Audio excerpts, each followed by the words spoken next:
Hello everyone, this is Get Silliest back at PAX East 2024, and I'm joined by one of the creative minds behind Let's Revolution. So, introduce yourself. Hi, my name is Micheal Highland. I'm the creative director of Let's Revolution, it's the first original game from Buck. Yeah. We're an animation studio. Traditionally, this is our first move into original games. That explains I love the art style of the game. It's just gorgeous. It's like, so you guys did animation, and you're like, let's make a video game. Yeah, basically, Buck's a big creative services company. We're one of the biggest creative services companies in the world. I think we have over 400 employees. Wow. Across 5 offices in LA, New York, Amsterdam, London, and Sydney. So this big global workforce of like the top animation and design talent in the world. Right. At some point, they did like an internal poll of like, if you could work on anything, what would you want to work on? Yeah. People said, I want to work on a game. So they hired me, and I helped hire more people. So now we have kind of like an indie dev studio inside this big company, and we pull artists and animators onto each project as we need. That's really cool. You got the resources, and you guys got your own little space to make things really cool. But one thing I want to talk more about the game is like, so this game feels very unique. I love artistically it's great. It plays like Minesweeper, but it also has so much RNG into it. There's a lot of like, it even plays like elements like SRPGs. So it's like, let's throw behind it. Why Minesweeper, the roguelite? Yeah, so it was like the game came out of like a shower thought of like, hey, what if we put the number system from Minesweeper on something other than mines? Yeah. And then I've always been into like mazes and like procedure generating mazes has been something I've done on other games, and I love those algorithms. Yeah. So I had the thought of like, well, what if we use the numbers to indicate how close you were to the maze? Right. And then out of that eventually came the character movement and like kind of turn-based tactics stuff on top. But the original prototype was much more like trying to find where the road is, using the numbers.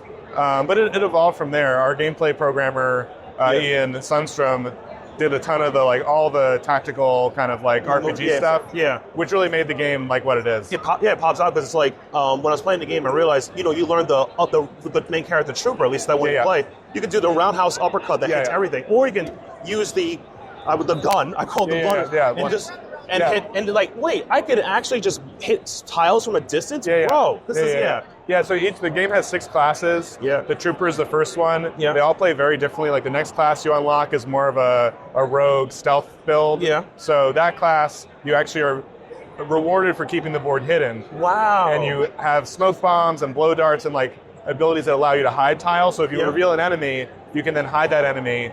And then you know where an enemy's hiding, and then you can use different abilities on the hidden tiles. Oh, that's crazy. So it's like a totally different feel. Yeah. And each time you unlock a new class, it's like you have to rewire your brain. That's cool.